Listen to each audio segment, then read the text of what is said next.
Over से नया नया रंग रूट रहे, ट्रांसफर होके आयल रहे नया नया, तोहरे बारे में जानत ना रहे, छोड़ देना जाए दी। चुप, एकदम चुप।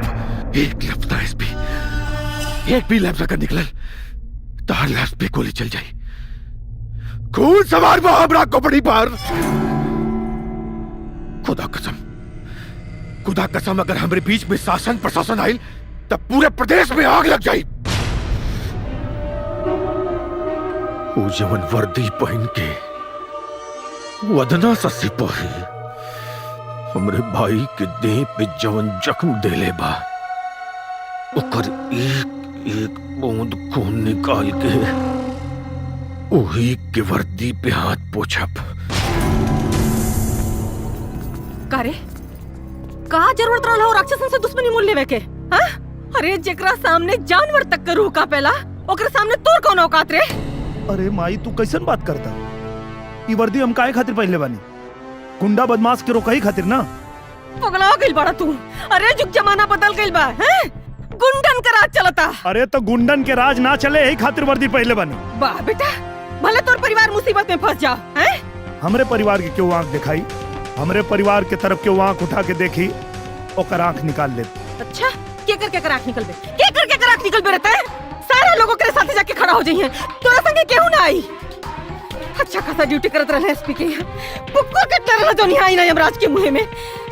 अरे माई तू काहे ने खुद समझा? चुप, तोर मतारी है, हमरा के मत समझाओ। अरे समझा ना, पहले एसपी साहब के फोन लगावा। हमरा पक्का विश्वास बा कि पुलिस वाला के मदद जरूर करी। हाँ, फोन लगाओ। अरे लगाओ ना फोन एसपी के।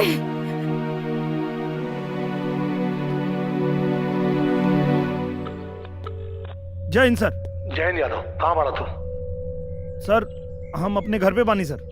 सर ये सब कहा होता सर? यहाँ घर के लोग हमके डांटा था, वहाँ पुलिस वाला लोग हमके थाना से भागे कहा था। हमरा सामने क्यों हमरे ऑफिसर पे हाथ उठाई और हम देखी? यादव, पुलिस डिपार्टमेंट के साथ नाइंसाफी बर्दाश्त ना कर, जल्दी आ जा तू। का कहला? अपने घरे बुलाओ तारे। अरे तो जाना, जाना बेटा। अरे जो न रे।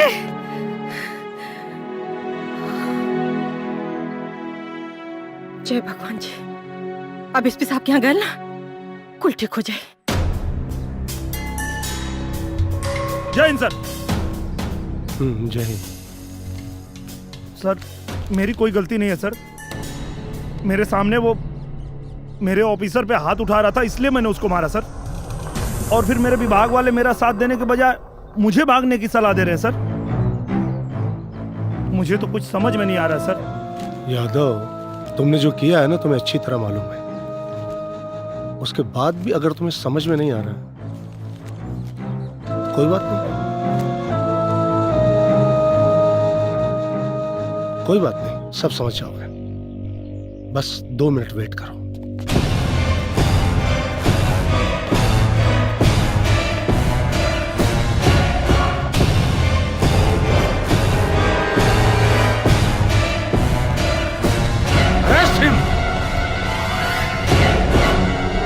अरे यार तू लोग तो भरोसा कर हमरे ऊपर।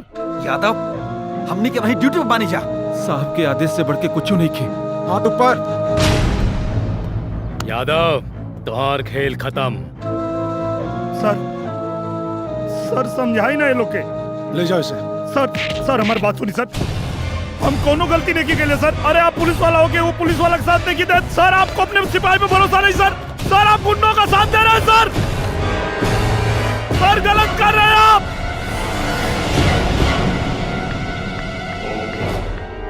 भैया वो यादव था ना? अमरपाली अब वो इनोसेंट कांस्टेबल यादव नहीं रहा। वो देशद्रोही टेररिस्टों से मिला हुआ है।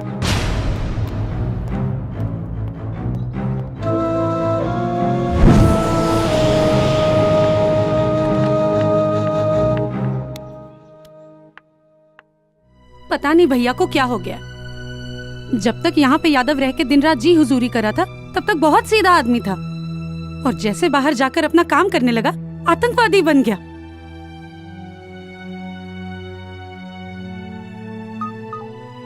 अब मिल गई हैं आप, तो बस इतना कहूंगा कि इस प्यार को इज्जत मिले, कुछ ऐसा करूंगा।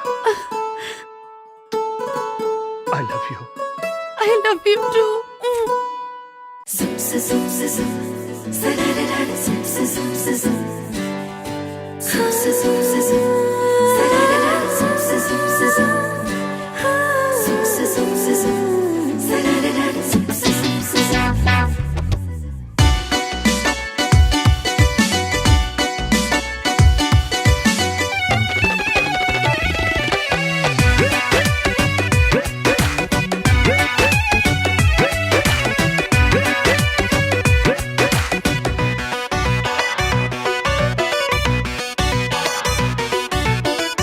ऐसे काहे देखा तानी ये जिरो चोर खाने, ऐसे काहे देखा तानी ये जिरो चोर खाने, जवानी ये रोए घर जानी। दिलवा में होला कुद कुदिया, देख के ही दुधिया गोराई गोराई। दिलवा में होला कुद कुदिया, देख के ही दुधिया गोराई।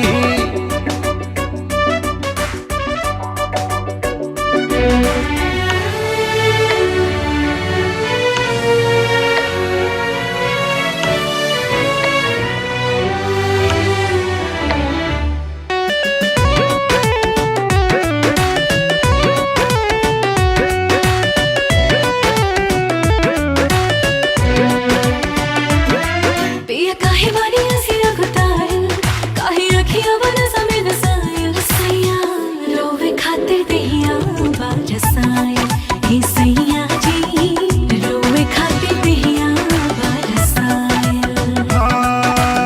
एहो धाना मान गदा गद भाईल बा, जब से चढ़ाली जवानी तोहर माध भाईल बा। सावधान रोवे कामयानी, सगरो हेराइल हमर बुद्धिया, देख के ही दुधिया गोराई गोराई। दिलवा में होला कुद कुदिया, देख के ही दुधिया गोराई।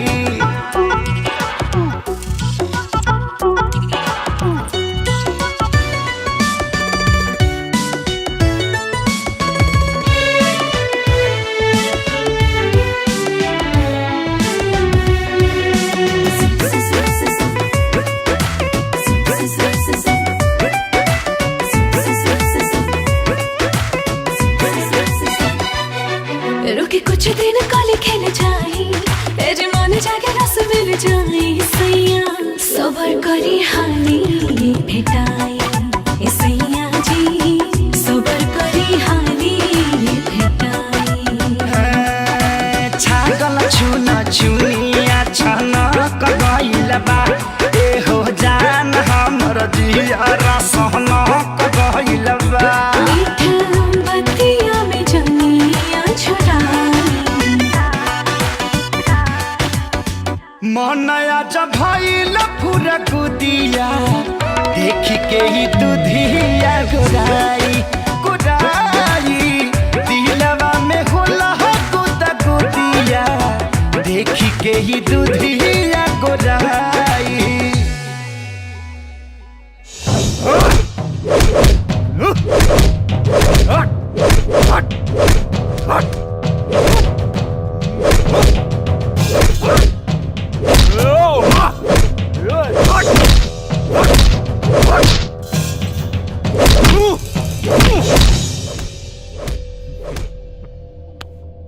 बहुत गर्मी बना तोरे खून में है? कुल गर्मी आज मूत बन के निकली। बब्बर सेठ, ये एगो सिपाही के शरीर है, कितनो मरबे खाली खून निकली। मुंह तेला तोरे जैसन मौगा, वो 4 लाठी में। अरे मारे के मारे के, तब तक मारे जब तक कि मूत न दे। मार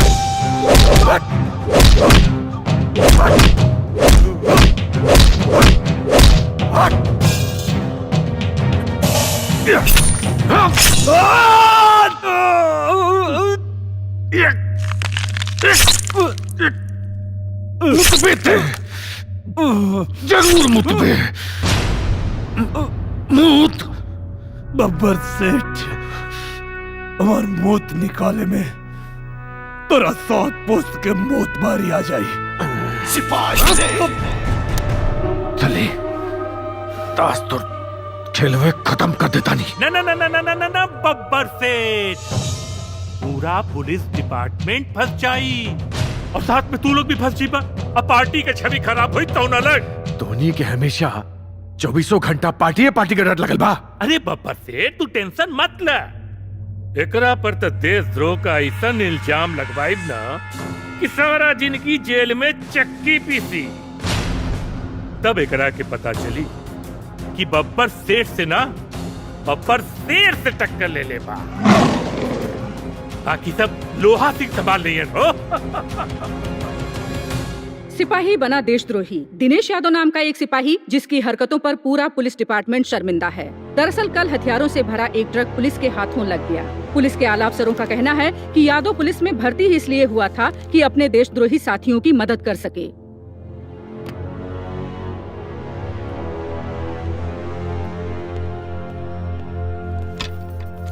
भैया ये सब क्या हो रहा है? कहाँ क्या हो रहा है? सब मिलकर यादव को फंसा रहे हैं। ये सब झूठ है, यादव ऐसा हो ही नहीं सकता। एक मिनट तो और काहे का मतलब? ये जौन कुछ हो रहा बा नाटक है? हाँ भैया, ये सब बिल्कुल नाटक ही है। यहाँ हम में से कौन नहीं जानता कि बब्बर कैसा आदमी है। सब मिलकर उसे फंसा रहे हैं। भैया भैया प्लीज कुछ कीजिए। आम्रपाली अभी तो इतना बड़ा भाई लो कि अपने बड़ भाई के काम में दखल दा।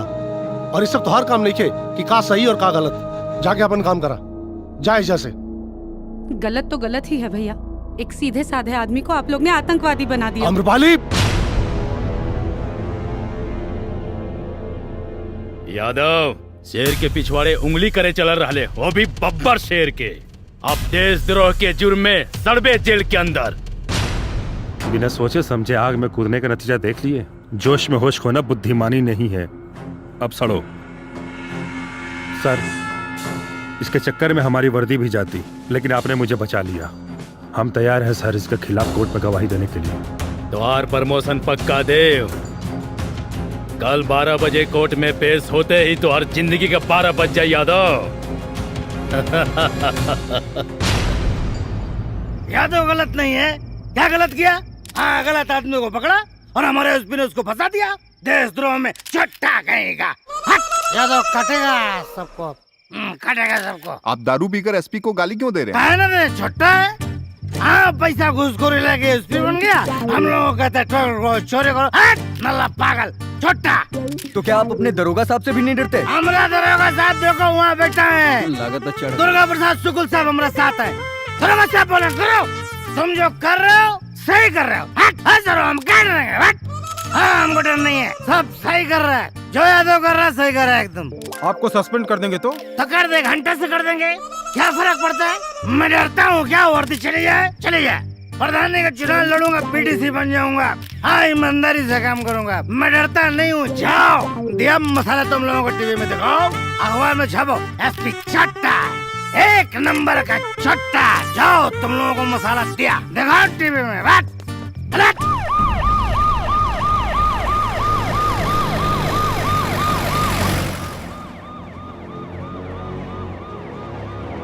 का हो यादव, अबे तक अकड़ गई ना तोर? हाँ, बोले रहनी ईमानदारी के चक्कर में मत पड़। ए हवलदार, बनाओ सुरती जरा। आ यादव को भी खिलाओ। हाँ, यानी जल्दी कर भैया। ये का मसल रहा है बे? बराबर मसल, जैसे सुरती मसल रहा है ना, इसको भी मसलना है अभी। समझ गया? अच्छी। चुप। जी। अरे अच्छी। अच्छी।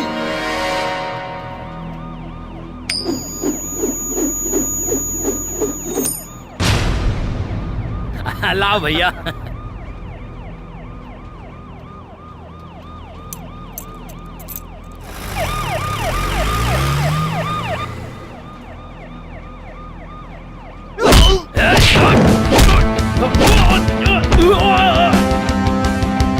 चल गाड़ी चल चल।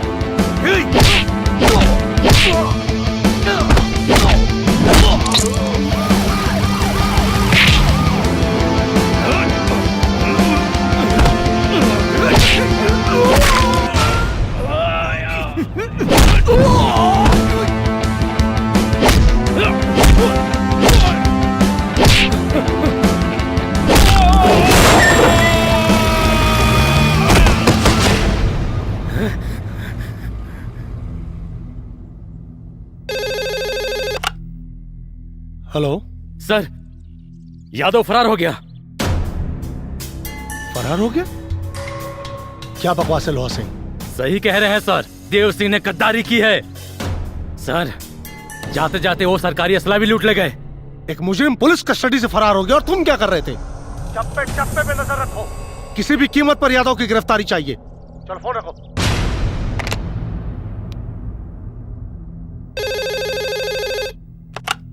जा रे। अरे धिक्कार बात तोहनी की जिंदगी पर।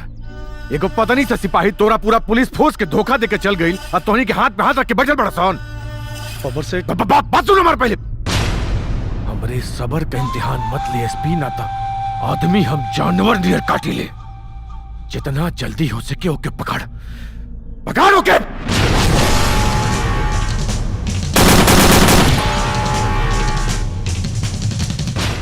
अरे खुलवा तो बहुत जरूरी है प्लीज।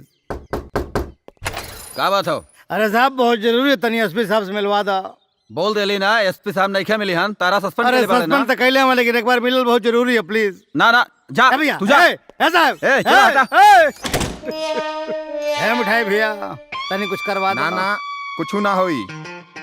जय भगवान। आवा आवा आवा, तो है लोगों ने कमी और रहा। बतासा जी, सुनने में आया कि एसपी साहब आपको सस्पेंड कर दिए। ना ना हमारा आरती उतारत रहा ना, सस्पेंड ना करिए तो का प्रमोशन कर दिए।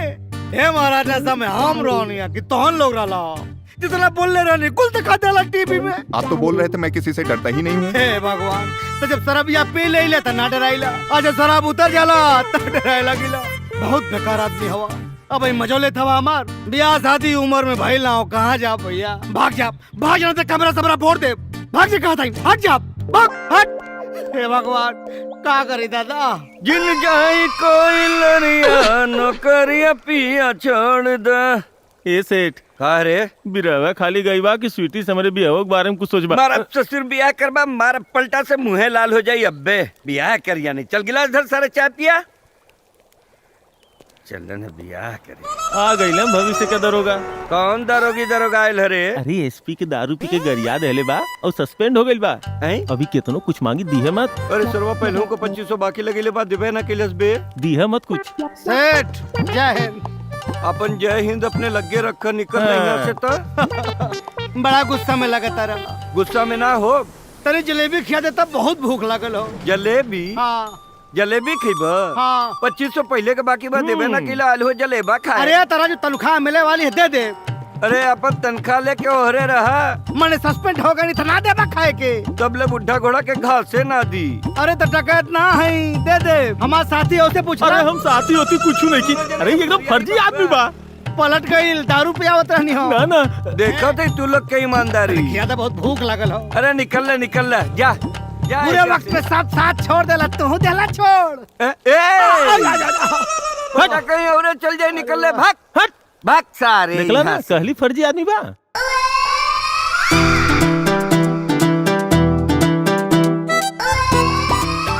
हम हैं स्वीटी और हमरा के अपन दिलबर के इंतजार बा।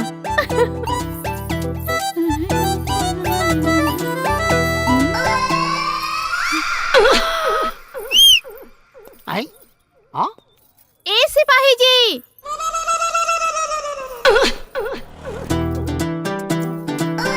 हम अच्छा घर से आई। यो घर से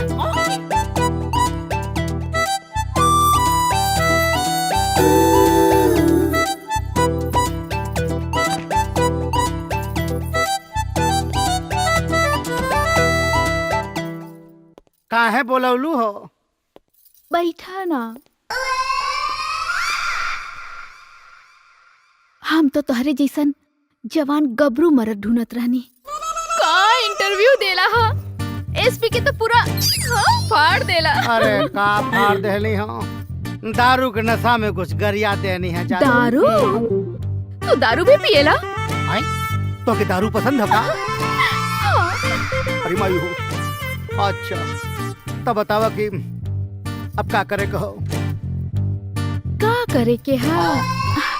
हम ना तो पे फिदा हो गए हैं और ना हमरा के तो से मोहब्बत हो गई। भूखे पेट मोहब्बत होला का? सूखे संड घूमतानी खाए के है ना जलेबी तक गुप्तवा ना देले सो। अच्छा हाँ, बिना पैसा रुपया के मोहब्बत ना होला। बस इतनी सी बात? हाँ मिल जाई। क्या दे?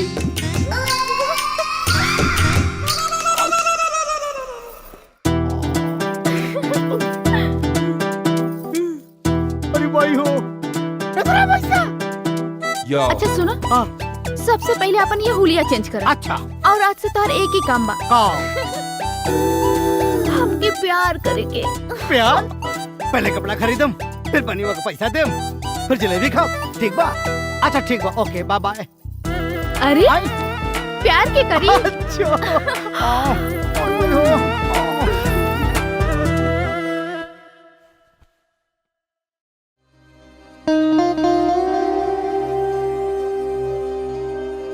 आई लव यू मैडम जी, आई लव यू।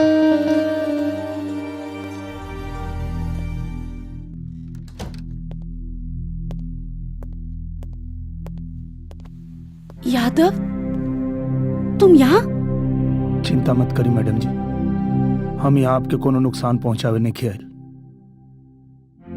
बस ही जाने खातिर आयल बानी कि आज पूरा दुनिया हमके देशद्रोही साबित करे पे लागल बा।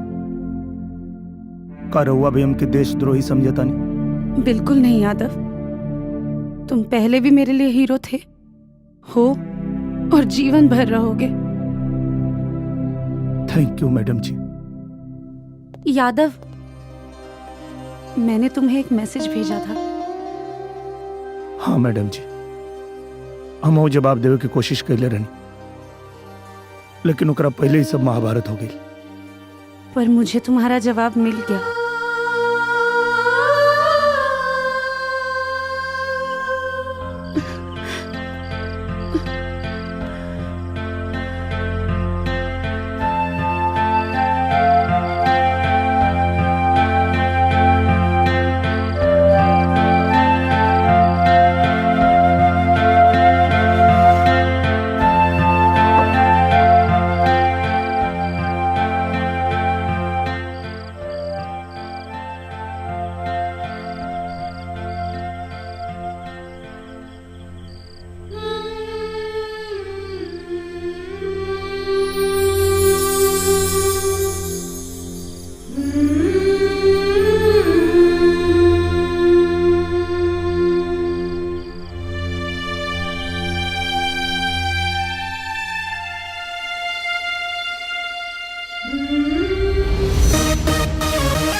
चाही रानी भरत थरिया लेके सूत रहा हमरा के कोरा जी खहीन हो जाई भीन सारिया सैया छोड़ दा ए सैया छोड़ दा ई खटिया तू दूर दे बका कहिया ये करा तुम्हें राजा दूर दे बका काल लाल पहिला काट के हो काल लाल पहिला काट के ई रहे गोरे गोरे खाला खाला ए सुगना खाला खाला ए सुगना कटोरे कटोरे खाला खाला ए सुगना कटोरे कटोरे खाला खाला ए सुगना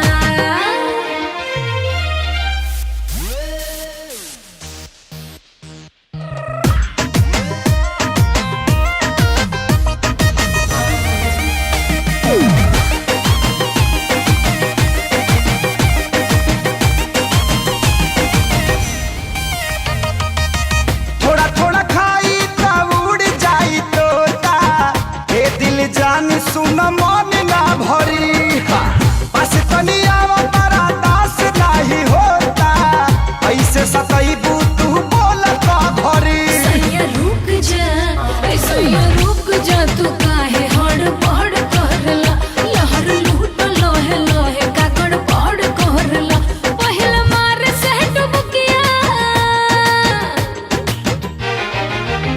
पहिल मार से डुबकिया था लेला कोरे कोरे खाला खाला ए सुगना हो खाला खाला ए सुगना कटोरे कटोरे खाला खाला ए सुगना कटोरे कटोरे खाला खाला ए सुगना त आवो खाला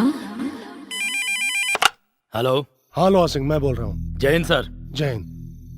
लोहा सिंह यादव जितना खतरनाक पब्बर सेठ के लिए है उतना ही हमारे लिए भी है। राइट सर, इस बार छोड़ेंगे नहीं, देखते हैं कितना भागता है। हाँ पर एक बात का ख्याल रखना कि यादव तुम? सर यादव आपके घर पे? सर मैं अभी फोर्स लेके आ रहा हूँ।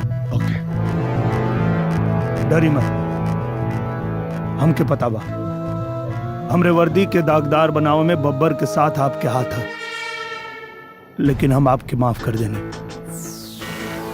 वो एक खातिर ना कि आप हमारे सर हैं, एक खातिर काहे कि आप हमार होखे वाला सार हैं। क्या बकवास है, दिमाग खराब हो गया तुम्हारा। दिमाग एकदम सही है, यही से आपसे विनती करत हनी, लड़ाई में आप हमारे साथ हो जाए और दुनिया के बता दी कि हम एगो भगोड़ा ना, ईमानदार और मर्द सिपाही हैं। तुम्हें क्या लगता है यादव, तुम एक बार भाग क्या गए क्रांतिकारी हो गए? फोर्स आ रही है, बच नहीं पाओगे। जब तक बब्बर और तोहरा जैसन लोग के असलियत जनता के सामने ना ले आई तब तक हमके पकड़ल तो दूर छू भी ना पाएगा। नजर घुमा के देख लो यादव, तुम गिर चुके हो अभिमन्यु की तरह। सरेंडर कर दो नहीं तो मारे जाओगे। जब तक हमारा मिशन पूरा ना हो हमके मारे में यमराज के भी पसीना छूट जाए। एक बात और, एक कलयुग है और कलयुग के अभिमन्यु के ही पता है कि चक्रव्यूह कैसे तोड़ल जाला।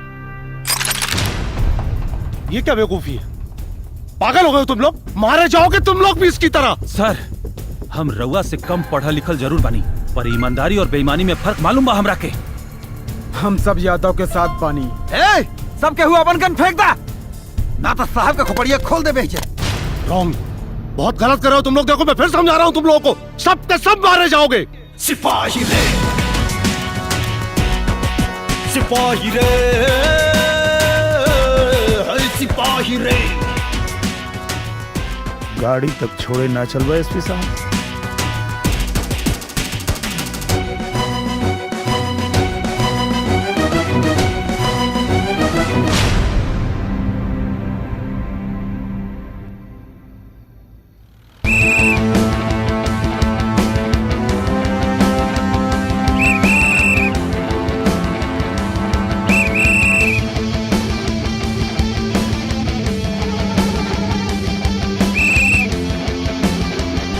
हमके एगो बात नहीं समझ में आवत, मतलब पुलिस फोर्स इतना निकम्मा हो गई बा कि एगो सिंगल पसली के आदमी पूरा पुलिस फोर्स के चकमा दे के निकल गई। अब पुलिस वाला हाथ पे हाथ धर के बैठे लगे सर। अबर सेठ बात ही कि हमरे सिपाही ओकरे फेवर में बंदूक लेके खड़ा हो गई ना हमरे खिलाफ। अब समझ में नहीं क्या अचानक धोखा हो गई। एक मिनट कहीं तू लोग बिरादरी तो नहीं खेला? अरे ना अगर तू लोगों से नहीं हो तो हमसे बता दो, हम अपने आदमी के काम पे लगा दे। और अगर हमारा आदमी काम पे लग जी है नु तो शहर में हुई कत्लेआम और शहर के लॉ एंड ऑर्डर लग जाए दक्षिण। बाबर सेठ हमार बात सुना, ऐसा कुछ करे के जरूरत नहीं खे। जगह जगह नाकेबंदी कर दियल गई बा, पुलिस चप्पा पर तैनात बा, यादव बच के भाग न पाई। देखा अगर कानून व्यवस्था के कुछ हुई तो हमारे मंत्री पद पर आ चाहिए, हमरे पर आ जाए का मतलब आप पर आ चाहिए। ऐसा कुछ मत करे एसपी साहब, बताई ना। बस एक और मौका दे, या तो जिंदा या मुर्दा आपके सामने हुई। ठीक बा, आखिरी मौका गवैला लग तो ओकरे बाद मिली सजा। और बब्बर सेठ के सजा का मतलब मौत। यादव, कुछ ऐसी बातें हैं जो मैंने तुम्हें नहीं बताई। मैं नहीं चाहता था कि तुम कोई गलत कदम उठाओ। यादव, समझ रहे हो तुम मैं क्या कह रहा हूं?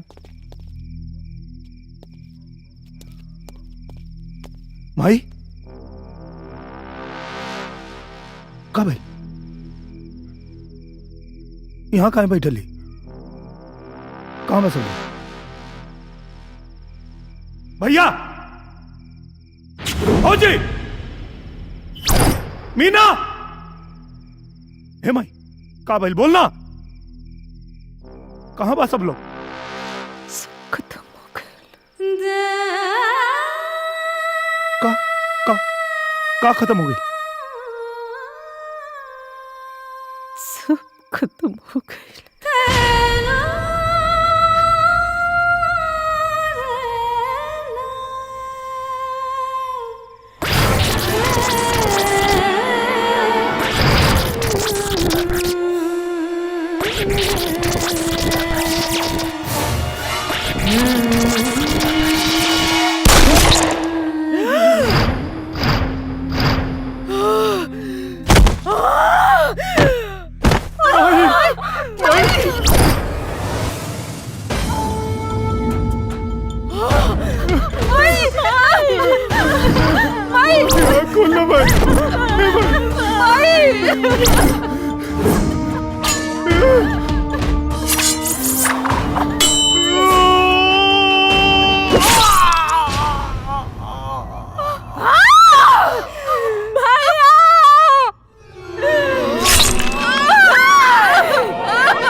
छोड़ दे हमारे बाबू के, छोड़ दे हमारे बाबू के,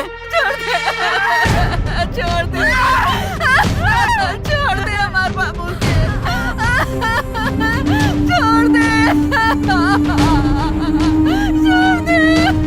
अरे क्या करे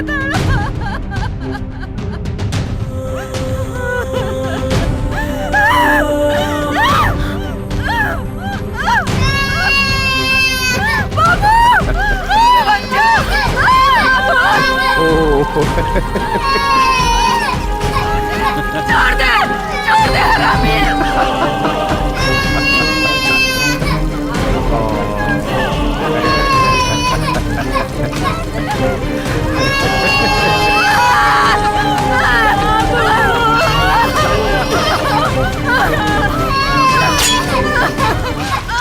भाभी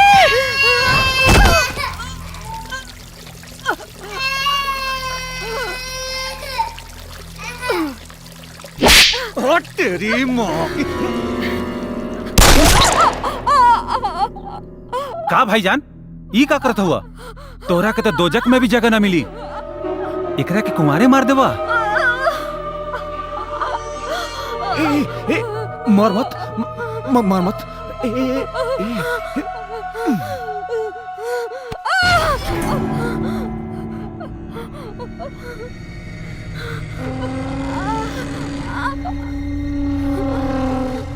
तो के पता बा तू दुनिया का पहला हसीना होके पे जे मरत मरत भी जवानी का मजा चख के मरबे।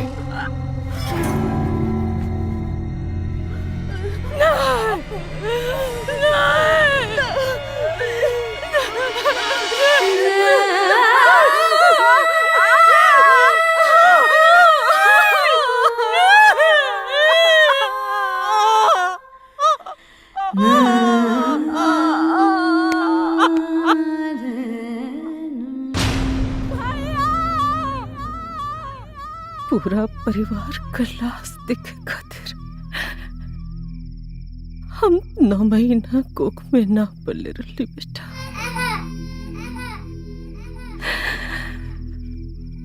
अब जिहाद एगो सिपाही नियन और मुरियाद एगो सिपाही नियन।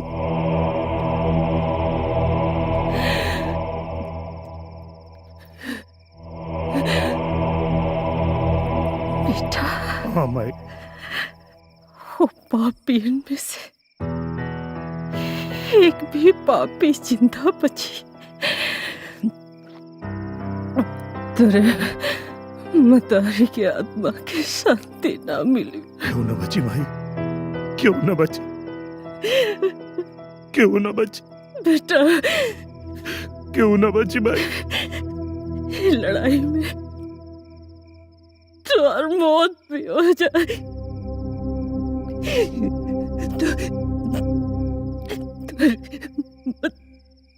मतारी के तुमको तकलीफ ना हो। छोड़ो छोड़ो हम मत ना छोड़, ना छोड़ माई, ना छोड़। क्यों ना छोड़ माई, माई ना छोड़ माई, ना छोड़ माई, माई, माई, माई,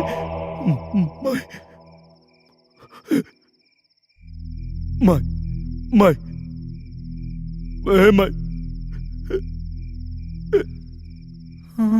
माई, माई, सब छोड़ के चल गए, तू छोड़ के मत जा भाई, तू छोड़ के मत जा भाई, मत जा भाई।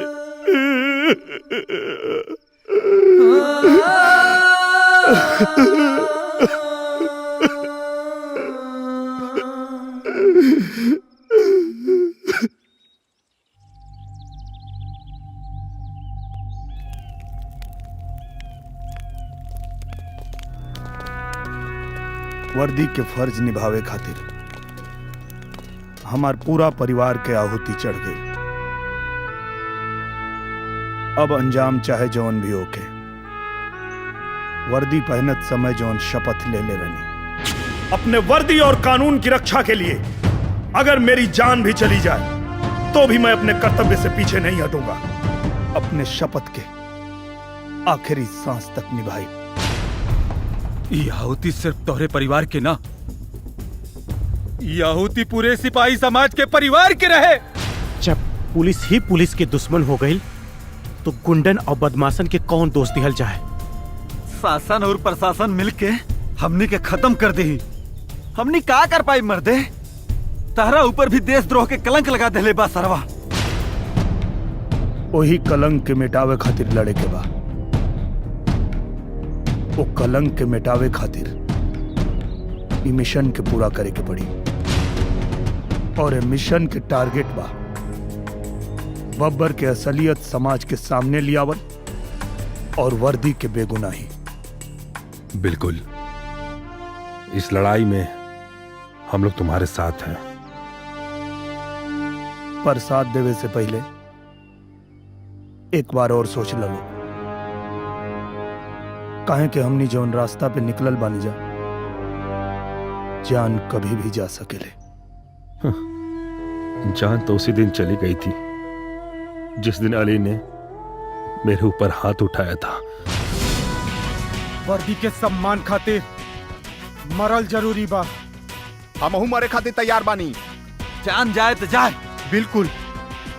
लेकिन यादव, हमारा एक सिपाही लोहा के हाथ लग गया है। तब मिशन के पहला टारगेट हुई लोहा से।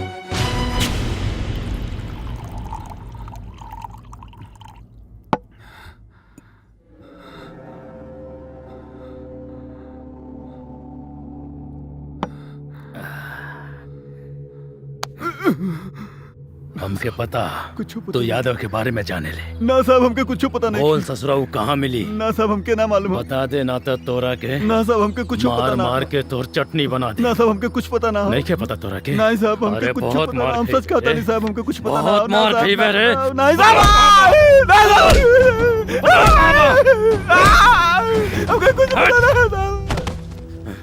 अरे तू खड़ा खड़ा मुंह का देखा बाड़े, जो जाके दारू ले आओ। जी सर।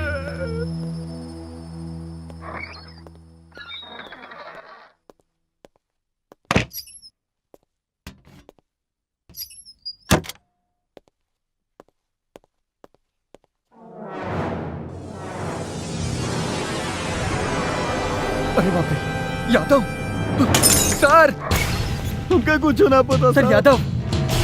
हाँ? यादव जी सर। सर सर ऐसे रहे।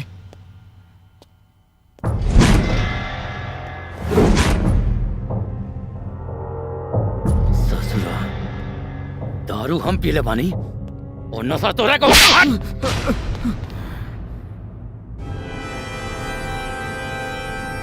सिपाही रे,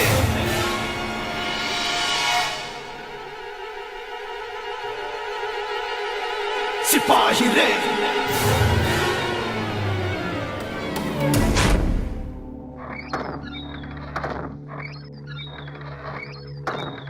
ये क्या होता?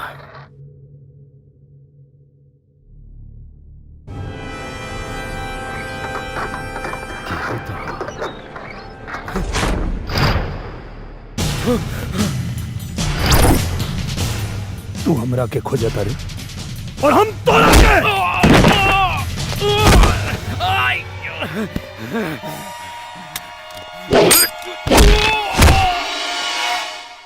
यादव, हमरा को माफ कर दे। हमसे बहुत बड़ा गलती हो गई। कैसे माफ कर दी? हाँ? आज एगो सच्चा सिपाही कानून तोड़े पे मजबूर हो गए। का गलती के लिए रनिया? माफ कर दे यादव। बताओ का कसूर रहे हमार? ईमानदारी से ड्यूटी के लिए रन, ये कसूर रहे ना? माफ कर दे यादव। हमारा परिवार के का कसूर रहे? बोलना, बताओ। माफ कर दे। हमारा भाई के क्या कसूर रहे? हमारा भौजा के क्या कसूर रहे?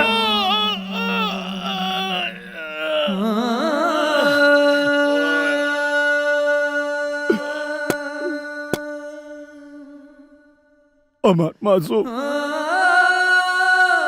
भतीजा के का कसूर रहे?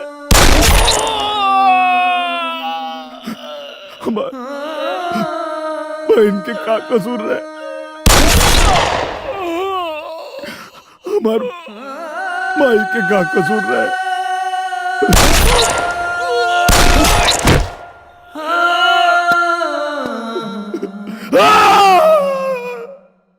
नया मॉडल बुझाता रे। हाँ भैया। हाँ? कल रात में मंगवा ली।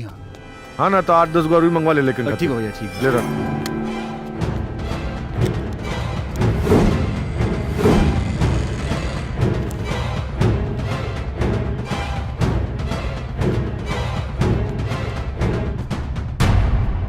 बब्बर सेठ, 15 अगस्त से पहले तोरा तंग खत्म करके जनता के सामने कुत्ता के मौत ना मर ली तो हमरा नाम के कुत्ता पोस ली है। तेरी मोह की हट।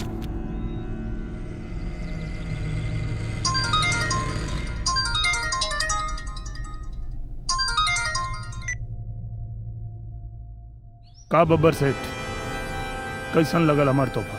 बहुत अच्छा, बहुत अच्छा। बाकी एक बात याद रखिए, हमारा रिटर्न तोहफा तो के बहुत महंगा पड़ी। इतना जल्दी कबा? सब इकट्ठे दे दिए। बहुत जल्दी तोरा के एगो और तोहफा दे। तब तक के लिए बाय।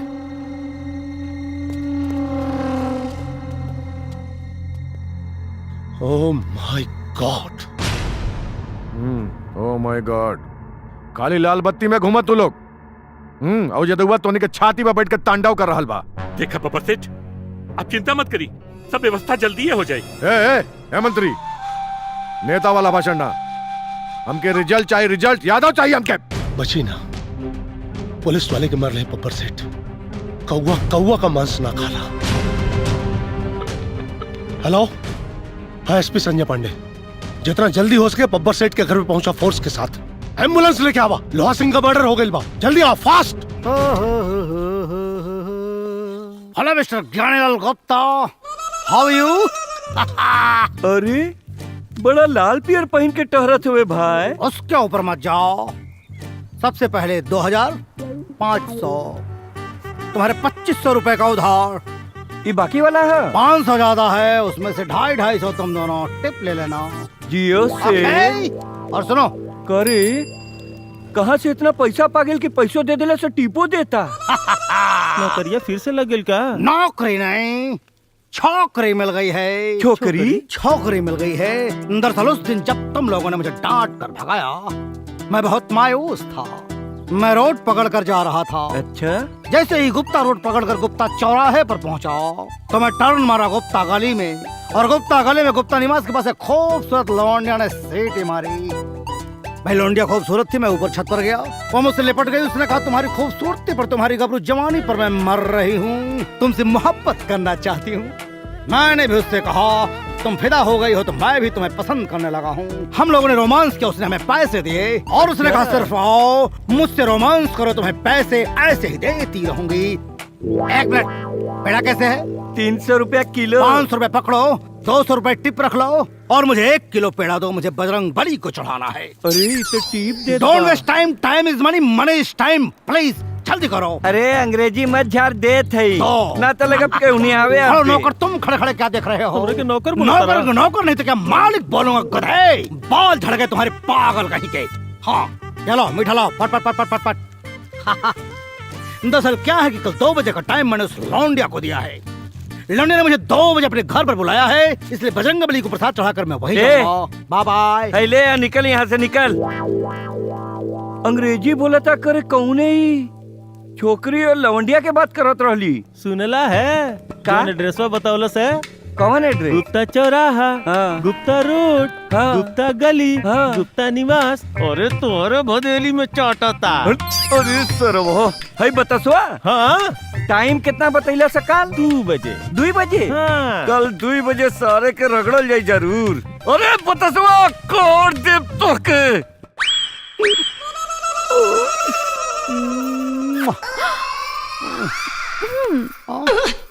का स्वीट हार्ट? स्वीटी कितना स्वीट से ओट छोड़ के कहाँ लागल बड़ा? करे जा, तोरे बदन में जहाँ भी छुईला लागल रसगुल्ला टपकत हो। साची। आई तो हर करे जा धलकाता इतनी तेज का है। आई लगता कि राहु के तू आ गई। राहु के तू? भैया भैया कहाँ जा गए तोहार? अब हम घर के कहाँ छुपाई?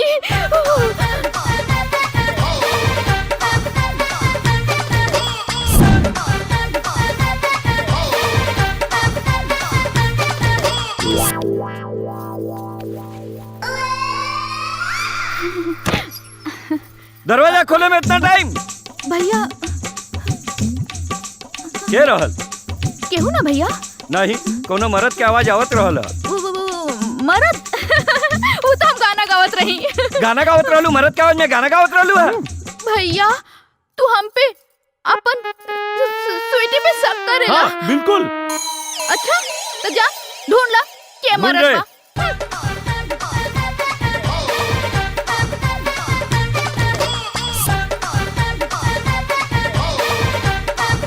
का भैया हो गल सब शक दूर? कुछ ना बहन करे, तू हमार बहन पे शक करत हुए, गलत गलत इल्जाम लगावत हुए। मेरे प्यारे सिपाही दोस्तों, मेरे साथ जो भी हुआ आप सब उससे अनजान नहीं है। मैं देशद्रोही हूं या सच्चा सिपाही हूं, सच्चाई आप सब जानते हैं। हाँ, ये बात अलग है कि कोई आवाज उठाने की हिम्मत नहीं कर रहा, पर एक बात ध्यान रखिएगा, जो आज मेरे साथ हुआ वो आपके साथ भी हो सकता है। माँ, बहन, भाभी, पूरे परिवार के लाश की कल्पना कर सकते हैं। कल्पना मात्र से ही रूह कांप जाती है। मैं आप सबसे इतना ही कहना चाहता हूं कि आप अपने आत्मा से एक बार जरूर पूछिएगा कि इस धर्म और अधर्म की लड़ाई में आप किसके साथ हैं। अगर आपको लगता है कि मैं देशद्रोही हूं तो मेरा साथ मत दीजिए, लेकिन अगर आपको लगता है कि मैं एक सच्चा सिपाही हूं तो अपने आत्मा की आवाज जरूर सुनिएगा। जय हिंद। सही कहा था यादव। अब भैया हमनी के डिपार्टमेंट देत का बा, हमनी के स्थिति सबसे गैल गुजरल बा। अखादी के सामने तक खाकी एकदम अपाहिज हो गइल बा। का हो, हमनी के यही दिन खातिर वर्दी पहन ले रहनी जा कि अपना अफसर के कुत्ता के खाना खियावल जाए और मंत्री जी के लड़का के स्कूले छोड़े जाए जाओ। पिताजी, हमरा स्कूल में सब लड़का हमके सिपाही के लड़का कह के चिढ़ावे ले। तू यादव अंकल जैसन कोनो काम करा ताकि हमहू फक्र से कह सकी कि हमार पिताजी सिपाही हवे। हई रउआ ली, हमरा बेमानी के जेवर ना चाहिए। का हो, का सोचा ताड़ा? सोचे के का बा, यादव के साथ देवे के बा। का हो सिपाही जी, यादव के वीडियो तो वायरल हो गई बा, रउआ केकर साथ बानी? वैसे दिल से तो यादव के साथ बानी, लेकिन नौकरी से मजबूर बानी। रोवा जाए यादव जी के साथ दी।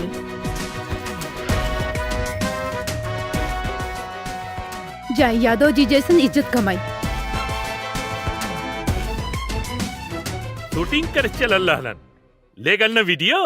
अरे बिना सोचे समझे काम करे का कौन जरूरत रहे, वो कर न मुराद पूरी। अरे ऐसे तो हम परेशान हो गए बानी, एक दिमाग में नहीं काम करता। कुल खून के गर्मी कपार पे चढ़ गिल भाई करे, मन करता निकाल के चप्पल मारी जा चप्पल भाई। अब भैया का करी, हमारा का पता रही यादव। चुप। अब का करे के बताओ लोग। जेल जाए के पड़ी हैं? दोनों जने के जेल जाए के पड़ी और का? ए सुना, दहिया के चमड़वा निकलवा के भूसा भरवा दे वहीं। हाँ, भूसा भरवाते। जानवर काटत रहले ना, आदमी कटबा। अब इतना मुश्किल से तुहार इमेज समाज में बनैले है, जेल न जेबे तो क्या करबा है? देखा एक बात बता दे, हम लोगन के सत्ता बा, हम लोग हई, तब पे तू बचल हुआ, हम लोग गईली ना तो चल जेबा। समझाई आप। मंत्री जी सही कहता रहे, जनता भड़क चुकल बा, ध्यान भटकावे खातिर जेल जाए जरूरी है। जब मामला शांत हो जाए रउआ लोग बाहर आ जाए, हम संभाल ले। रउआ लोग जाए। आओ जद हुआ हीरो बन के घूमत आतावन। अरे हीरो के जीरो बनावे में तो हमार पीएचडी बा, एसटीएफ का गठन हो रहा बा। एनकाउंटर में इतना छितरा हुई ना होकर कि पतो न चली कहाँ चल गई। रउआ लोग जाए। जेल चल जाए, जेल चल जाए, इस सुविधा छोड़ के जेल चल जाए।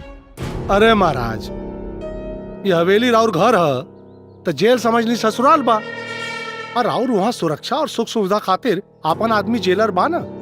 टेंशन मत ली, चल जाए। ठीक बा, जेल हम चल जाए, लेकिन ज्यादा दिन ना रुकब। अगला जुम्मा के हमरा अम्मी के बरसी है, फातिहा तो हमके मजारे पे पढ़ब। इससे पहले वो यादव खत्म होके के चाहिए। मेरी बात मान जाओ, तुम समझ क्यों नहीं रहे हो? मैं तुम्हारे बिना जी नहीं सकती हूँ। बब्बर और अली दोनों को जेल हो चुकी है, अब तो तुम लोग सरेंडर कर दो। मैंने भैया को फोन पर बात करते हुए सुना, एसटीएफ और कमांडो वाले आ रहे हैं। अगर तुम लोगों ने सरेंडर नहीं किया तो सब मारे जाओगे। एसटीएफ और कमांडो भी एक सिपाही होते हैं, और जब तक मैं अपने आप को बेगुनाह साबित नहीं करूंगा कोई मुझे रोक नहीं सकता। आपको क्या लगता है अगर मैंने सरेंडर कर दिया तो ये लोग मुझे छोड़ देंगे? नहीं, मीडिया, शासन, प्रशासन सब उनके लोग हैं और हमें सरेंडर करने का मौका नहीं दिया जाएगा। भून देंगे वो लोग हमें।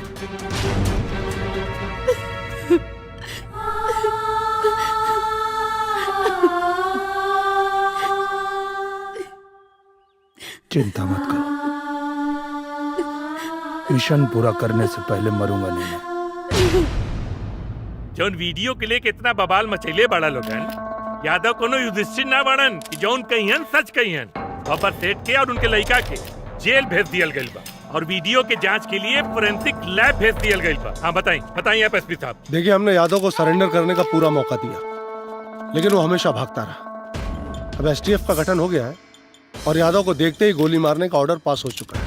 रही बात उस वीडियो की, तो नेताजी एक ईमानदार जनप्रतिनिधि हैं और मैं एक रिस्पॉन्सिबल पुलिस ऑफिसर। अभी आप लोगों पे डिपेंड करता है कि उस भगोड़े मुजरिम की बात मानते हैं या हम जैसे जिम्मेदार लोगों की। एक्सक्यूज मी, चलिए। प्रणाम। अरे मालिक का चाका चवा बनी है गोलगप्पा। अबे नौकर ठीक से साफ करो, गर्दा दिखना नहीं चाहिए। ओके। अरे पतली कमरिया हिलावे लपा लपा। अरे मालिक का चाका चवा बनी है गोलगप्पा। बड़ा गाना गावत रे भाई। गाना इसलिए गा रहे हैं कि बहुत खुशी की बात है। खुशी? यस। कौन सा ऐसा खुशी मिल गई भैया? कल मैं अपनी गर्लफ्रेंड के साथ रोमांस कर रहा था, तभी एक हलकट टाइप राहु और एक चिरकुट टाइप केतु आ गया। वो दोनों दरवाजा खटखटाने लगे। मैं घबरा गया, मुझे लगा कि आज तो मैं पकड़ा गया। लेकिन हमारी गर्लफ्रेंड बहुत तेज टाइप निकली। उसने कालीन में लपेट कर एक कोने में मुझको खड़ा कर दिया। वो दोनों राहु केतु पूरे घर में ढूंढते रह गए, हमको पाया नहीं और लौट कर चले आए। और उसके बाद मैंने वही कालीन बिछाया, अपनी गर्लफ्रेंड को लटाया और फिर क्या क्या क्या क्या हुआ जिसकी तुम लोग कल्पना नहीं कर सकते हो। ओह माय गॉड, मैं तुम लोगों को एक कहानी को सुना रहा हूँ। एक काम करो, ये पकड़ो 2000 रुपए। मंदिर पर 2000 रुपए के बता से, क्या बोला मैंने? मंदिर पर 2000 रुपए के बता से बंटवा देना मेरी राहु और केतु की शांति के लिए। मेरी गर्लफ्रेंड से मुझे कल 2 बजे मिलना है और मुझे उसके लिए लहंगा खरीदना है, इसलिए मैं जा रहा हूँ भूतनाथ की दुकान पर। ओके माय डार्लिंग, आई एम कमिंग। और मारा हमरा के बुझाइल राहु केतु के बा के सेठ। अब बहिनो कुछ बिगड़ा लाई बा, तू अपना बहन सुटी के बिया हमरा से कर द। कहीं बतसवा कुछ ऊपर नीचे कर देलस ना तो हम बिया नहीं करब। सारे 5 लीटर पेट्रोल के इंतजाम कर, काल जला के बतसवा के राख कर दे राख। ठीक है।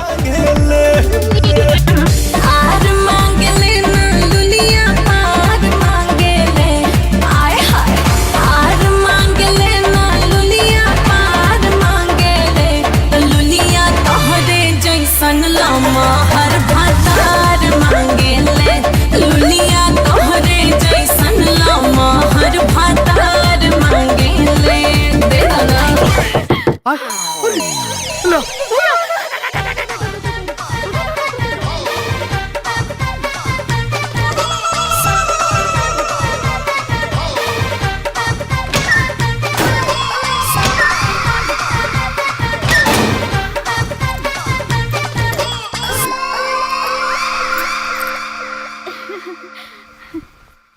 भैया। चुप। का भेल भैया? चुप रह। घर में बहुत बुरी आत्मा घुसल है। अच्छा आत्मा? आज पेट्रोल छिड़क के हवन कराबो के जलाई, पक्का जलाई। नहीं भैया, ऐसा तो कुछ नहीं बा। बिल्कुल है, बहुत कुछ है। ई का कर? अरे जल्दी जल्दी छिड़क, जल्दी जल्दी छिड़क। नहीं भैया, जल्दी जल्दी छिड़क। तो के समझ में आवत हो? कुछ ना समझ में आवत हो। प्यार के भूत चढ़ला। मालिक माचिस मारी, जलाई जल्दी जलाई। ना भैया, जलाई से पर्दों में लगाई, पर्दों में। हाँ पूरा घर में आग लगा दी सेठ जी। वो में हाँ जलाई सेठ जी जलाई। अरे भैया ओमे जब कुछ जल के राख हो जाए, आज का भूत जल जाए। भैया तोहर कुल संपत्ति जल के राख हो जाए। बुतावा अरे बुता जल्दी बुता। पकड़ निकाला जल्दी।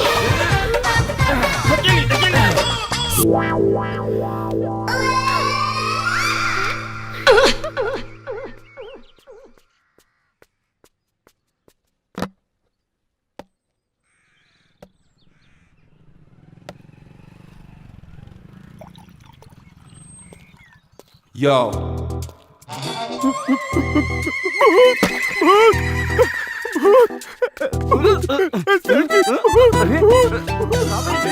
मिस्टर ज्ञानीलाल गुप्ता। सारे कहाँ घुसा रे? ऐसा होत रहे? अरे मैं बतासा हूँ, बतासा। अरे तू जिंदा कैसे बढ़े? आए? मुझे मर जाना चाहिए था क्या? ना ना ना, कहीं तुम लोग मेरी मौत की साजिश में तो नहीं लगे हो? ना ना ना, क्योंकि कल तुम्हारी ही तरह दो गधे राहु केतु घर में आग लगाकर मुझे मारने की कोशिश कर रहे थे, लेकिन वो तो मैं बच गया। मेरी गर्लफ्रेंड खुदा की बनाई हुई नंबर 1 पीस है। जब वो दोनों गधे घर में आग लगाए, मेरी गर्लफ्रेंड ने मुझे संदूक में बंद कर ताला लगा दिया और ताला लगाने के बाद चाबी आग में फेंक दिया। अच्छा। हाँ, और इसके बाद जब वो जलने लगा तो फिर लड़की ने कहा, मेरी गर्लफ्रेंड ने, देखो तुम्हारी सारी प्रॉपर्टी जल रही है। दोनों गधे अपनी खोपड़ी में लाद कर बॉक्स बाहर निकाले और मैं बच गया। मेरी गर्लफ्रेंड से मेरी शादी होने वाली है, वो आने वाली है। तुम लोग फटाफट 15 किलो मोतीचूर के लड्डू पैक करो, हमें मंदिर में शादी करनी है। 1 मिनट फोन करता हूँ। Darling, oh my darling, my sweet heart, my baby, come on, जल्दी आओ, मैं वेट कर रहा हूँ तुम्हारा। ओके ओके। अरे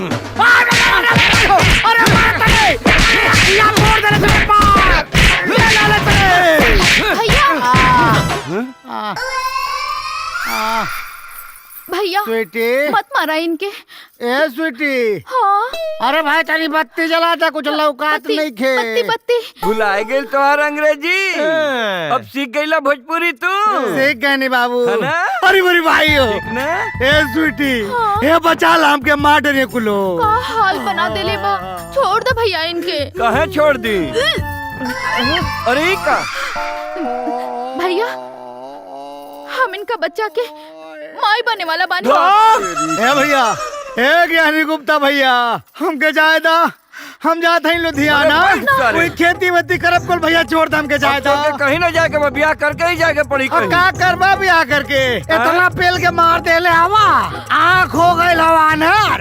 जितना लड़का बच्चा पैदा हुए सारे कुल अनहर पैदा हुए हैं। अब चाहे अनहर पैदा हो चाहे ढेबर पैदा हो। अच्छा, तो के तो ब्याह कर ही के पड़ी ससुर। हमार का होई? तू मामा बन गया सारे। मामा? चुप!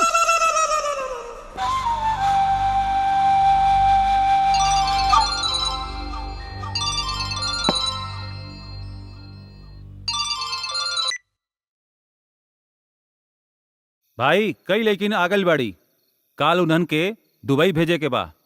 एक लड़की तक कमाले बिया, कैसा हूँ वहाँ से निकले के व्यवस्था करा, रात रंगीन हो जाई भाई। चल चल रख, ठीक बा, हम बताओ तनी। आई आई भाई। भाईजान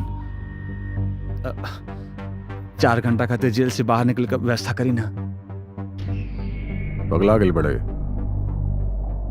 कुछ ऊपर नीचे हो गए तो सारा प्लान गड़बड़ा जाई। भाईजान भाईजान प्लीज, सिर्फ 4 घंटा खातिर, 4 घंटा बाद हम खुद वापस आ जाए, कुछ ना हुई।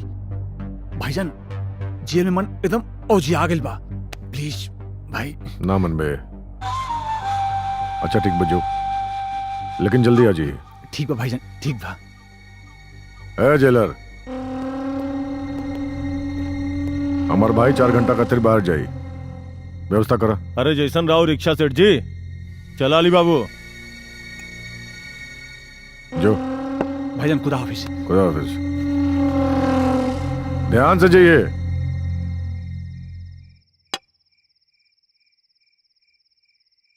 तू कल चली जाएगी तो मैं क्या करूँगा? तू याद बहुत आएगी तो मैं दुबई चलाऊंगा। भाईजान आओ तनी। तुम जाओ, उधर जाओ, शू शू करने।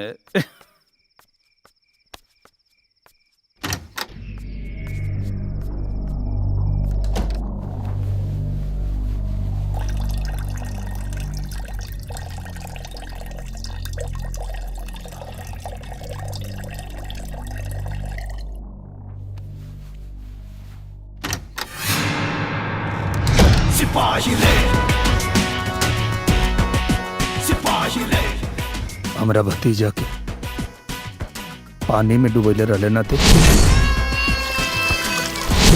आज तोरा के तोरे मौत में डुबाए ताकि तोर आत्मा घिना के तो शरीर छोड़ दे।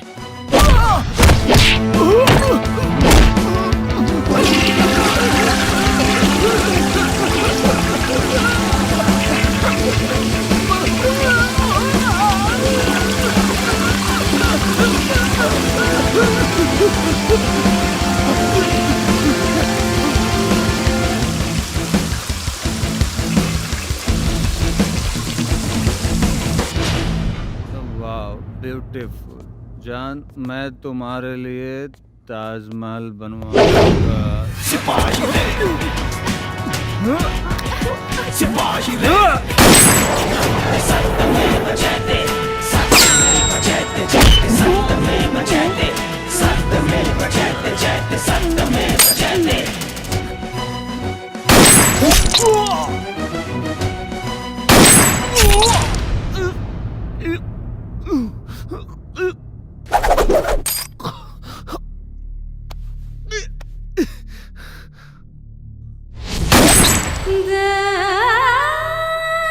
मर मत, मर मत, मरिए मत।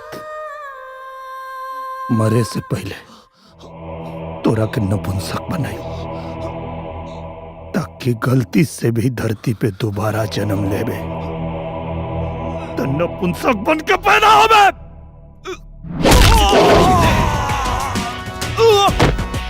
सिपाही रे सिपाही रे। मरिए मत, मरिए मत, सिपाही रे मरिए मत।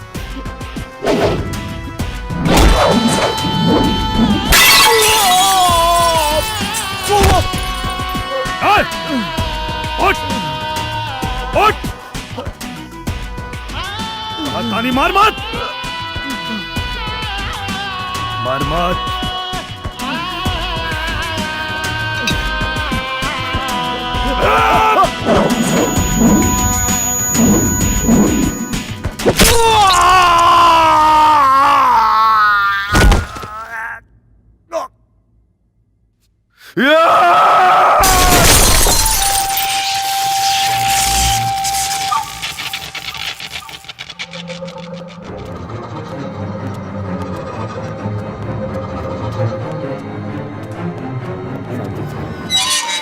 ना छोड़ो, मार दे, छोड़ो ना, मार दे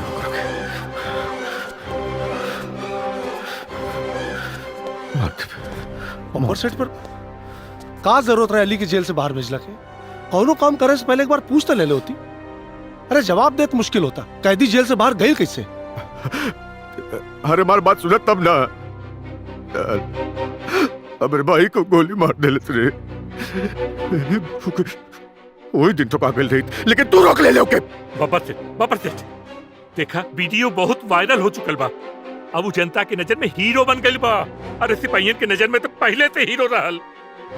हमरा से तो मीडिया के सामने जवाब देते नहीं खे बना था। लगा था कि सत्ता भी हाथ से चल जाई। सत्ता चल जाई, सत्ता चल जाई। हमार जिगर से प्यारा भाई चल गई तो क्या सत्ता के लगल बा? कान खोल के सुन ले तू लोग, अगर ज़ारत से पहले मुझे हुआ ना ठोकाइल तो तू लोग तो तोड़ के फेंक दे।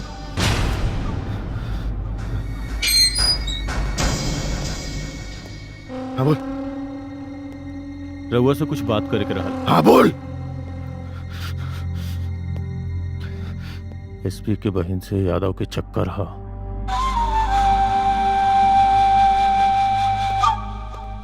करे गद्दार, नमक हराम, तोरे बहन का चक्कर बाबू यादव से और तू हमें आज तक न बतौले।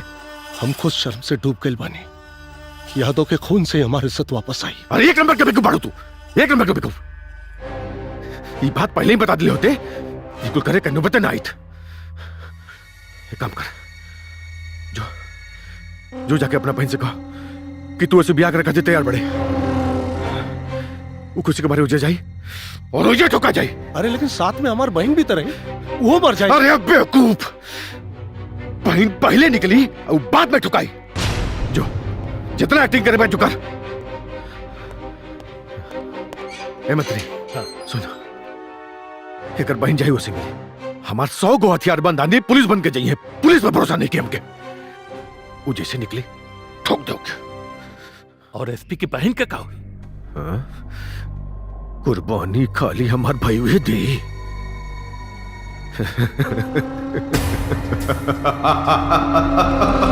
सर बस जेल तक पहुंचने का रास्ता मिल जाता। मिल जाएगा यादव।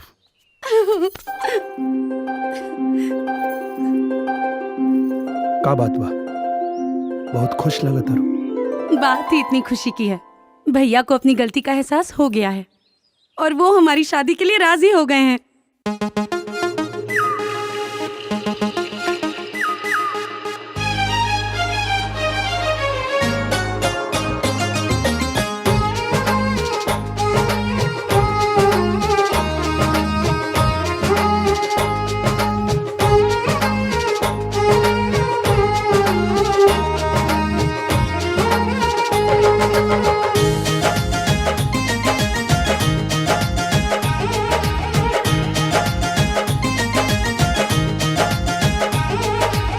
सावन में हरिहर भइल भतवे कुड़िया आइल चढ़ते कुंवारी पीरतिया फुलाइल हो सावन में हरिहर भइल भतवे कुड़िया आइल चढ़ते कुंवारी पीरतिया फुलाइल बहल जब कत की बेयार धनिया, बहल जब कत की बेयार धनिया, पूरे पूरे चुए लागल प्यारे धनिया, पूरे पूरे चुए लागल प्यारे धनिया।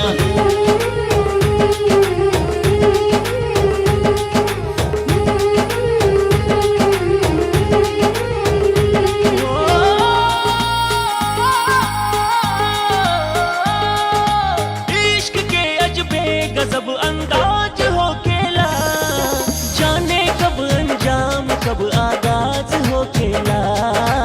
इश्क के अलगे अपन रिवाज हो खेला। अगहन में अदहन नियान देह डबकावलो अपना सोनहिया के आँच से हो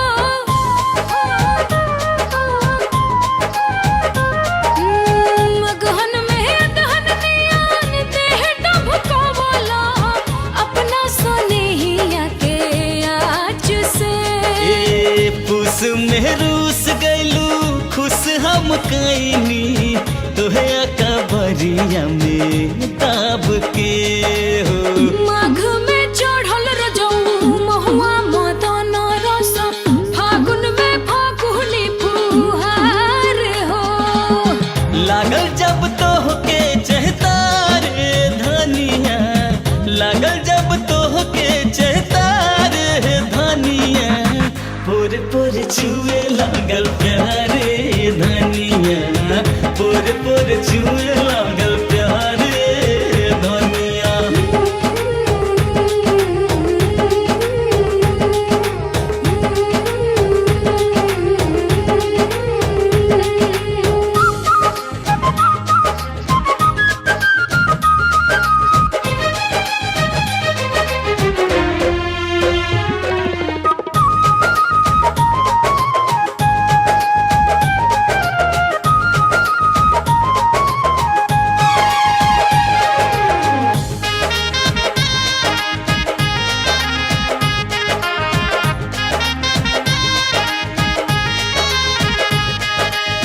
जब उन्माद हो बेधे पाई सखुआ धीरे धीरे उमकता देह जी हो हाय जब उन्माद हो बेधे पाई सखुआ धीरे धीरे उमकता देह जी ए जेठ दोपहरिया में उठला लहरिया, अब कदिन हिया के छेह जी। अरे बरसल आशा अढ़ तब तरसल ईमान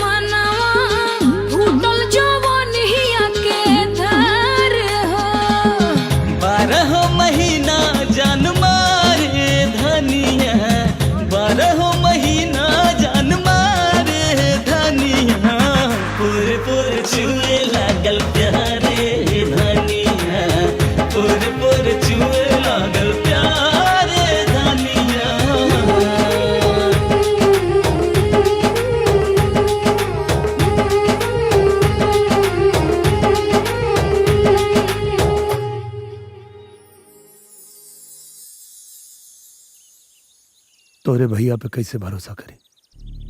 कर लो भरोसा। भैया ने तो ये तक कहा है कि वो कोर्ट में तुम्हारी तरफ से बयान देंगे।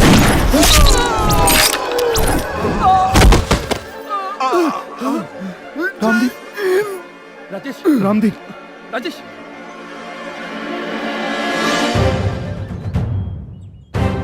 चारों तरफ से घेर लो।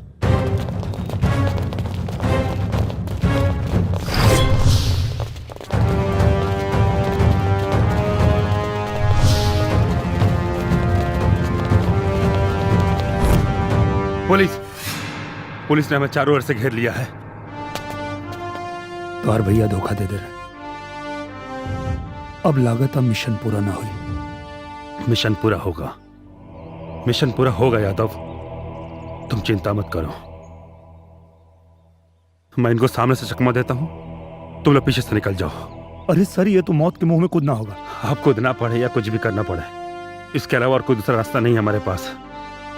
चलो चलो, आ जाओ। लड़े के बाटे धर्म युद्ध कर विशाल गर्जना, मिटी भले ही जिंदगी मिटी कबोई फर्ज ना। लड़े के बाटे धर्म युद्ध कर विशाल गर्जना, मिटी भले ही जिंदगी मिटी कबोई फर्ज ना। देश प्रेम देखे नहीं अपना पराया, जो भी हम गद्दार सबके कर दे सफाया। बन के सियाही सिपाही रे। पलटूराम जी सर। मेरा गाड़ी तक पहुंचना बहुत ऐसा करो। जी सर। तुम लोग मुझे कवर फायरिंग दो। ओके सर। चलो चलो निकलो।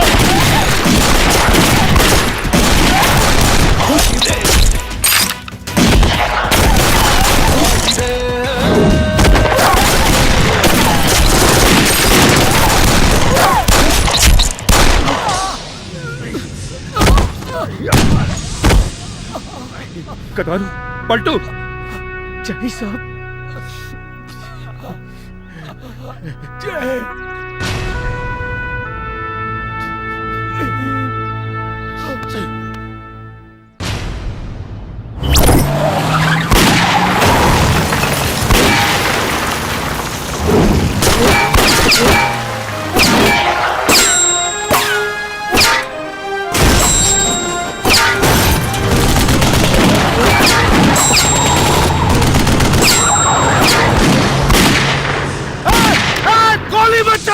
गाड़ी में बहन है मेरी। बब्बर सेठ ने कहा है सबको उड़ा दो। पागल हो गया बब्बर सेठ। चलो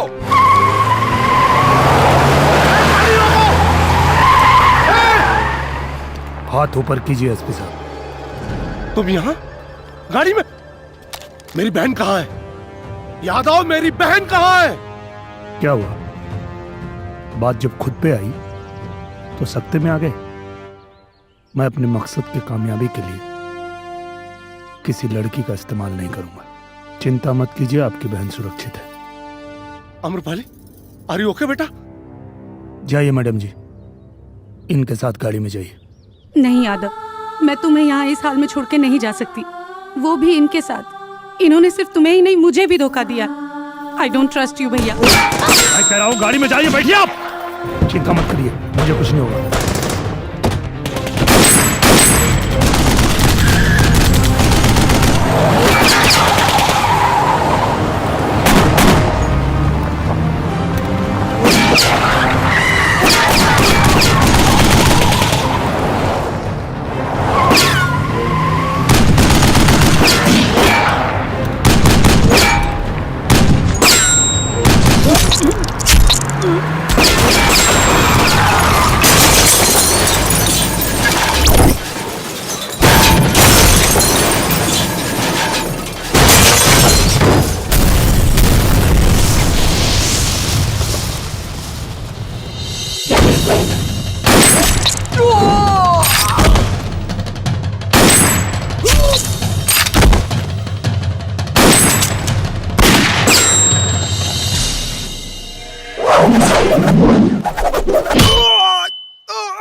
वर्दी गई तो क्या हुआ, जमीर अभी बाकी है। सत्यमेव जयते जयते, सत्यमेव जयते, सत्यमेव जयते, सत्यमेव जयते। सिपाही रे, सिपाही रे,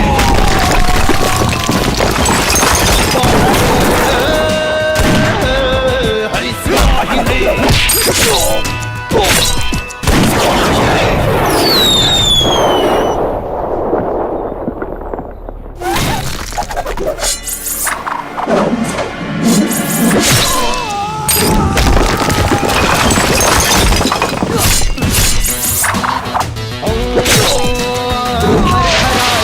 भीजे शेर ईद दे, पलक झपकते दुष्ट जन के खेल सब बिगाड़ दे।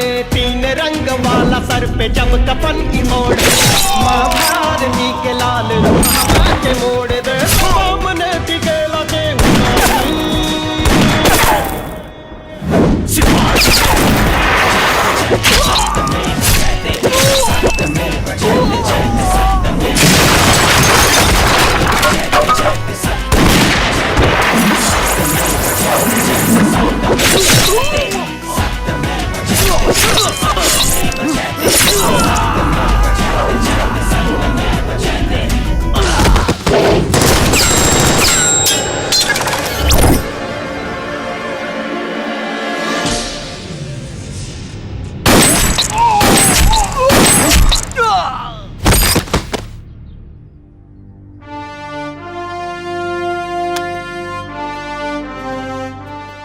Amrapali, now you can trust me. Yadav, गलती तो हुई है मुझसे, बहुत बड़ी गलती हुई है, और अगर गलती मुझसे हुई है तो इसका प्रायश्चित भी मैं ही करूंगा।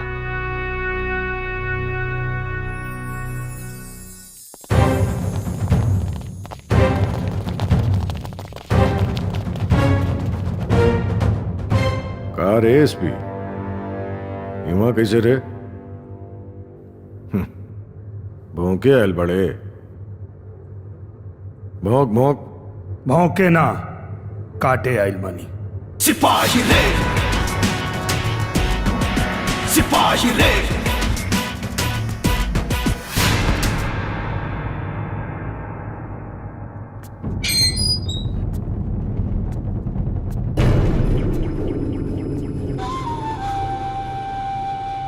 बासी रोटी और गरम खून के नाश्ता हमरा बड़ निकला गेला। कसम खुदा की यादा, तो एजा के हमार नाश्ता बन गईले।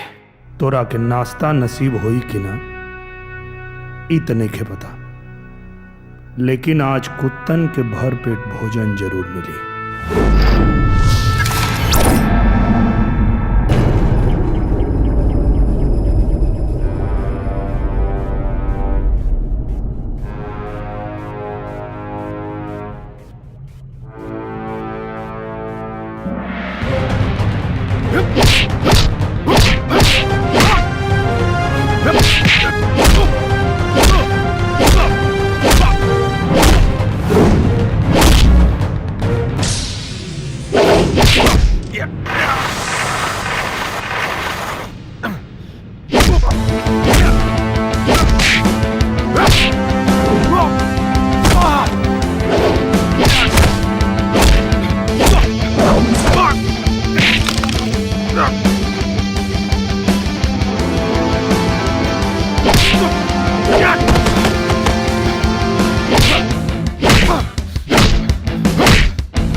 सिपाही रे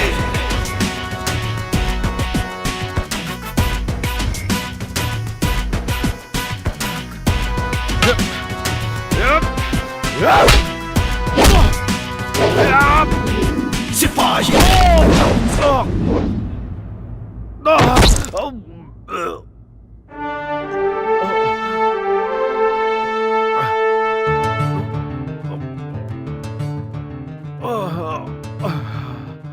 का भाई नाश्ता ना करबे? जौन काम तोर लोहा के किल्ला ना कर पैलस इस सिपाही के डंडा कर दी।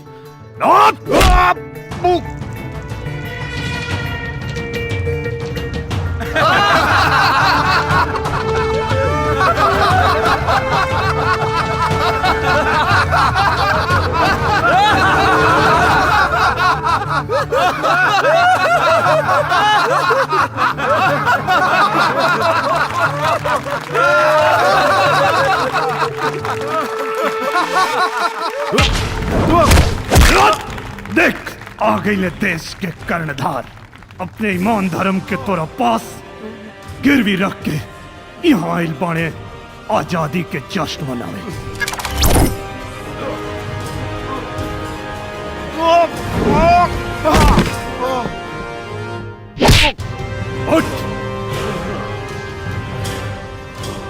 एसपी खड़े खड़े क्या देख रहे हो? रोको उसे। नहीं सर, आज यादव को कोई नहीं रोक सकता। ये एक सिपाही की लड़ाई है, उसे लड़ने दीजिए। एसपी तुम अपने फर्ज के साथ गद्दारी कर रहे हो। आज पहली बार तो ईमानदारी कर रहा हूं सर, अब तक तो गद्दारी ही की है। You are suspended. कल जाती है आज चली जाए सर, नौकरी की किसको परवाह है। यादव अपने आप को सरेंडर कर दो वरना मारे जाओगे। मरता मोई दिन गई रानी जो नादिनी कुत्ता एगो सिपाही के वर्दी के जूता के नीचे रोत दिले रहे। देखा देखा यादव, सजा देले कानून का काम होला, आम आदमी के ना। कौना कानून के बात करता नहीं आप? हाँ? कौना कानून के बात करता नहीं आप? जो ना कानून के आप जैसा नेता मंत्री ए बब्बर जैसन देशद्रोही से मिलके अपना घर के नौकर बना देले बा।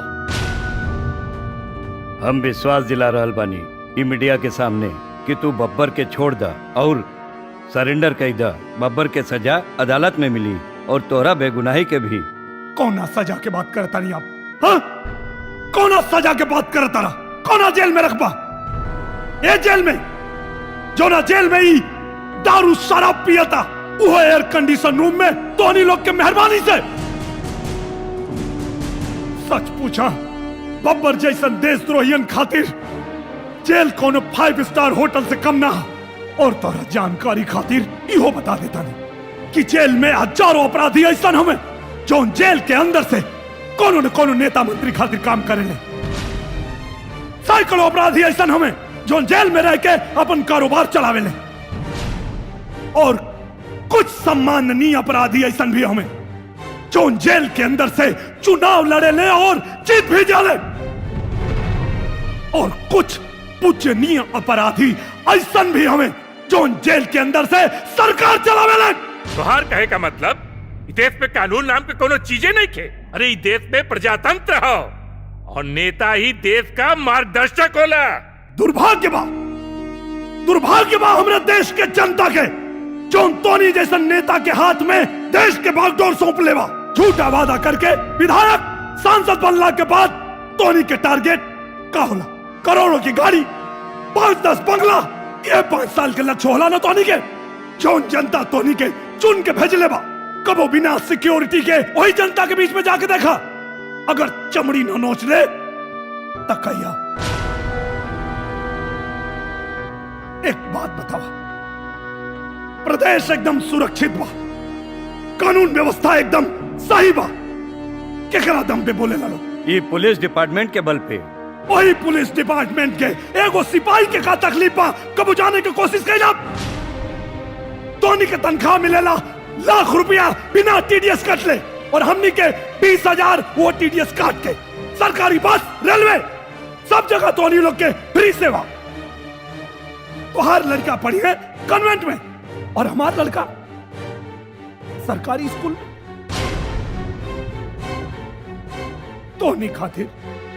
तोनी खातिर एगो सिपाही के औकात का। सिपाही देश का असली हीरो होता है। अच्छा, ते कोई ईमानदार सिपाही से अपने बेटी के बियाह करवा? कबल चुप कहे हो गए लोग? ओकरा खातिर तो तू लोग आईएएस पीसीएस कोनो नेता मंत्री के खानदान ढूंढेला लोग। अरे सच बात तई है कि तोनी लोग के नजर में एगो सिपाही के औकात नौकर से ज्यादा नहीं है, लेकिन हमनी के वर्दी तोहरा बेटा के स्कूल छोड़े खातिर नहीं खे पहन ले। तोहरा घर में पार्टी होई तो वहां मेहमान के स्वागत करे खातिर नहीं के पहन ले। आज बताई हम कि एगो सिपाही के औकात का होला। देखा यादव, तोरा से एके गो बिनती बा, तू बब्बर जैसन अपराधी के मार के गुनाह मत कर। आज तई गुनाह करब ही गुनाह, काहे कि अगर आज हम भी गुनाह ना करब तो ये हरामी पता ना और कितना गुनाह करी, पता ना और कितना परिवार के बर्बाद करी। आज तो हम ही गुनाह कर, काहे कि वो दिन दूर देखे जब एक जैसन कतली ई देश चलई है, और ही हम ओखे ना दे हिंदुस्तान के कतली ना चलई है। यादव,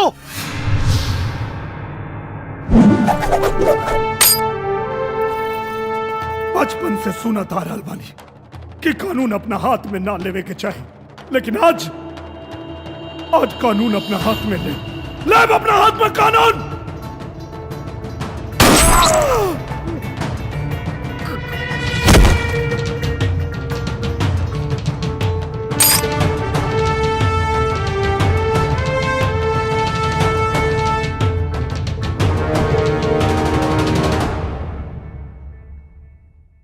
भारत माता की जय। सिपाही सत्यमेव जयते जयते सत्यमेव जयते सिपाही सत्यमेव जयते जयते सत्यमेव जयते सिपाही जयते जयते सत्यमेव जयते सिपाही सत्यमेव जयते जयते सत्यमेव जयते।